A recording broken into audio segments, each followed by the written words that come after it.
नमस्कार, आप सभी का स्वागत है एनएस लाइव न्यूज चैनल में। मैं राधा देवी ले चलती हूँ कुछ खास खबरों की ओर। गुजरात जिला सूरत कांग्रेस नेता ने सूरत जिले में 538 बूटलेगरों की लिस्ट जारी की। हर्ष सांघवी ने लोगों से गड़बड़ियों की जानकारी देने को कहा तो कांग्रेस नेता ने रेड के लिए बूटलेगरों की लिस्ट भेजी। गुजरात के डिप्टी चीफ मिनिस्टर और होम मिनिस्टर हर्ष सांघवी ने हाल ही में पुलिस को सख्त एक्शन लेने का निर्देश दिया और लोगों से अपील की कि अगर कहीं कोई गड़बड़ या गैरकानूनी काम की जानकारी हो तो पुलिस को जानकारी दें, जिस पर 24 घंटे के अंदर रेड की जाएगी। होम मिनिस्टर के इस भरोसे से राज्य में गैरकानूनी कामों पर रोक लगने की उम्मीद जगी थी, लेकिन इस बयान के तुरंत बाद सूरत जिले में एक बड़ी पॉलिटिकल चुनौती सामने आ गई है, जिससे शराब और नशाबंदी कानूनों को लागू करने में नाकामी सामने आई है। कांग्रेस नेता दर्शन नायक ने सूरत जिले के ग्रामीण इलाकों में एक्टिव बूटलेगरों की एक डिटेल्ड लिस्ट तैयार की है, जिसमें उनके नाम, इलाके और उनके खिलाफ दर्ज क्राइम की संख्या लिखी है, जिसे उन्होंने प्रधानमंत्री, मुख्यमंत्री और होम मिनिस्टर हर्ष सांघवी को ईमेल के जरिए भेजा है। डिप्टी चीफ मिनिस्टर हर्ष सांघवी का ये भरोसा पुलिस सिस्टम पर भरोसा जगाने की दिशा में एक मजबूत कदम था,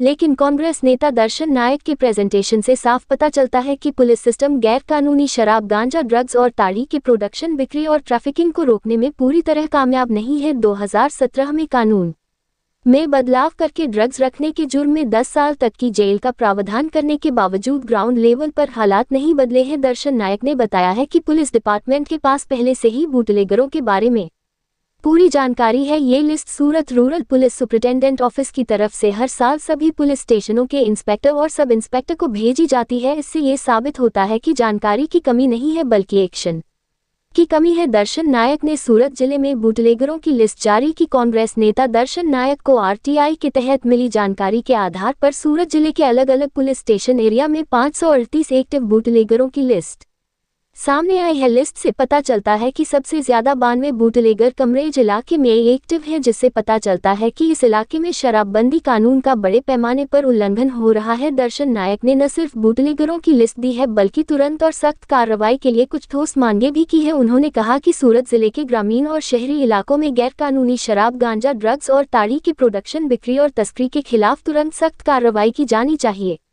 उन्होंने आगे कहा कि जुड़े हुए बूटलेगरों के खिलाफ तुरंत गिरफ्तारी और देश निकाला समेत क्रिमिनल कार्रवाई की जानी चाहिए। गैरकानूनी शराब और ताड़ी के अड्डों पर रेगुलर छापे मारे जाने चाहिए और शराब और ताड़ी ले जाने वाली गाड़ियों के खिलाफ रजिस्ट्रेशन कैंसिल करने समेत सख्त कार्रवाई की जानी चाहिए। कांग्रेस नेता दर्शन नायक ने कहा कि जो अफसर या कर्मचारी बूटलेगरों को पनाह देते या उनसे मिलीभगत करते पाए जाएं, उनके खिलाफ डिपार्टमेंटल जांच और डिसिप्लिनरी कार्रवाई की जानी चाहिए। साथ ही कई पुलिस अफसर 3 साल से ज्यादा समय से एक ही थाने में काम कर रहे हैं। इस बात की पूरी संभावना है कि ऐसे अधिकारी अवैध शराब के धंधेबाजों के साथ मिले हुए हैं। उदाहरण के लिए हाल ही में लोक रक्षक दल लेवल के एक कर्मचारी को एसीबी ने कमरेज में रिश्वत लेते हुए पकड़ा था। इसलिए ऐसे अधिकारियों का नियमों के अनुसार ट्रांसफर किया जाना चाहिए और दोषी पाए जाने वालों के खिलाफ कानूनी कार्रवाई की जानी चाहिए। रिपोर्टिंग सह संपादक विंध्याचल ओझा, जिला विशेष रिपोर्टर कुलदीप तिवारी की। દર્શનભાઈ કે બુટલેગરોની લિસ્ટ જાહેર કર્યું છે, કેટલા બુટલેગરોની લિસ્ટ છે અને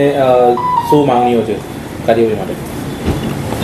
ગુજરાતના નાયબ મુખ્યમંત્રીશ્રી એક જાહેર સભામાં એક જાહેરાત કરી કે 24 કલાકની અંદર સમગ્ર ગુજરાતના કોઈપણ ખૂણામાં દારૂ, ડ્રગ્સ, તાળી, મેન્ડ્રેક્સની ગોળી કે નશાકારક કોઈપણ વસ્તુની માહિતી મળે તો મને ટેલિફોનિક, મૌખિક કે લેખિત જાણ કરશો તો 24 કલાકની અંદર ગુજરાતના લોકોના હિતમાં હું પગલાં લઈશ।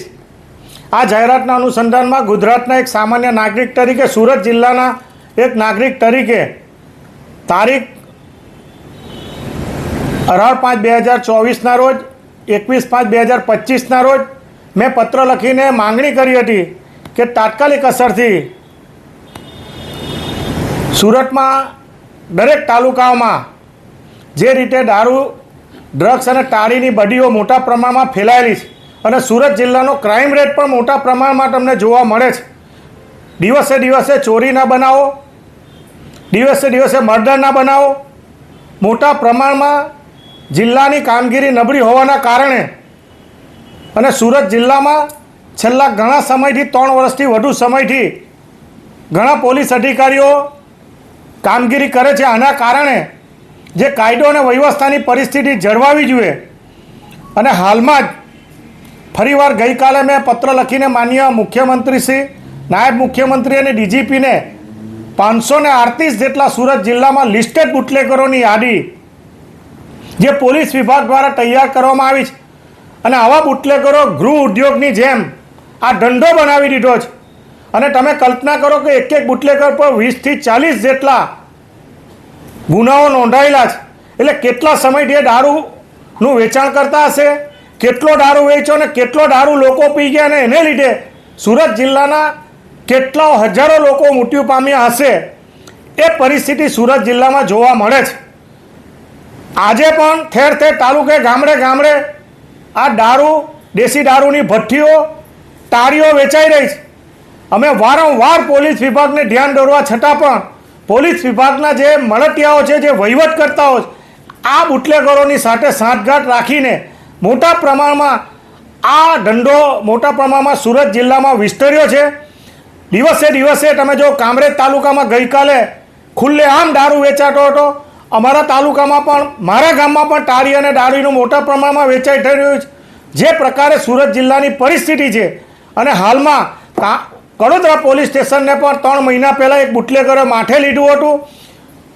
એલસીબીમાં કામ કરતો એક લોકરક્ષક દળનો અધિકારી કર્મચારી 1 લાખ રૂપિયાની આ બાબતની લાંચ લેતા પકડાયો હતો. એટલે તમે કલ્પના કરો કે સમગ્ર બાબતમાં સુરત જિલ્લામાં કાયદો અને વ્યવસ્થાની પરિસ્થિતિ આ દારૂના વેચાણ, ડ્રગ્સ, દારૂની બડીના કારણે અને મોટા પ્રમાણમાં વહીવટકર્તાઓ અને બુટલેગરની સાંઠના કારણે તાત્કાલિક અસરથી આ બડી દૂર થાય, ગાંધી અને સરદારનું ગુજરાત અને સુરત જિલ્લો ડ્રાય મુક્ત થાય એ દિશામાં આવનારી પેઢી નશાથી મુક્ત બને એ માટેનો મેં પત્ર લખ્યો છે.